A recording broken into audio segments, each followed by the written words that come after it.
سب سے پہلے کل کے دو سوالات تھے جو میرے ہمنام اشتیاق احمد صاحب نے بھیجے ہیں، تو میں نے اسے جیب میں رکھ لیا تھا اور وہ آج آپ کے سامنے پیش ہے۔ ان کا پہلا سوال تھا کہ نماز جنازہ میں کیا مقتدی بھی 4 بار اللہ اکبر کہیں گے اور یہ ضروری ہے؟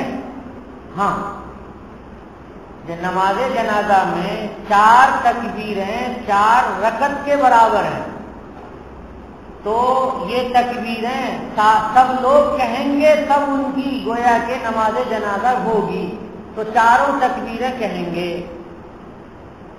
فتاوی عالمگیری میں جلد نمبر 1 صفحہ نمبر 164 پر لکھا ہے، صلاۃ الجنازۃ 4 تکبیرات، نماز جنازہ 4 تکبیریں ہیں۔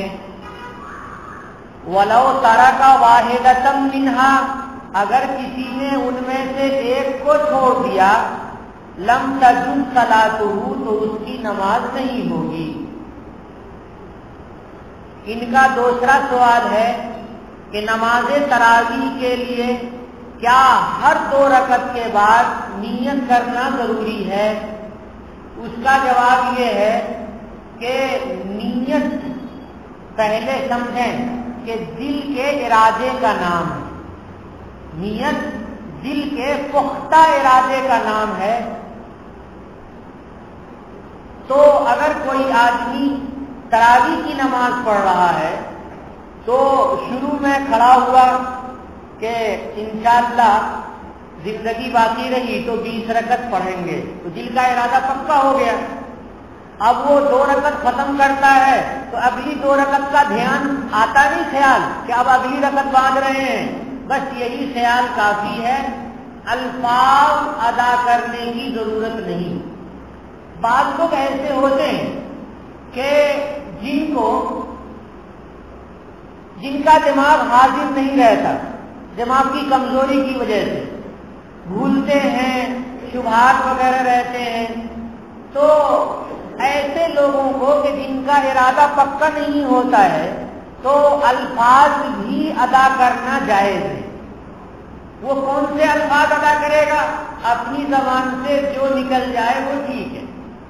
کتابوں میں وہ الفاظ لکھے ہوئے ہیں تو کتاب والے کے لکھے ہوئے ہیں، آپ اپنے الفاظ بھی بنا سکتے ہیں کہ اے اللہ 2 رکعت تراویح کی نماز پڑھ رہا ہوں، اور منہ کعبہ کی طرف تو ہے ہی ہے، اور امام کے پیچھے بھی کھڑے ہیں تو کہنے کی ضرورت نہیں، اللہ اکبر کہہ لیا، تو الفاظ بھی ادا کر سکتے ہیں مگر کوئی ضروری نہیں۔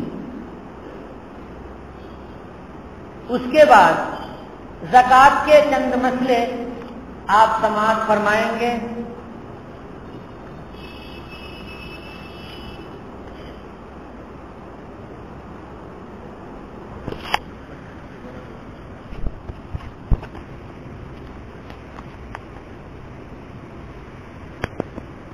بسم اللہ الرحمن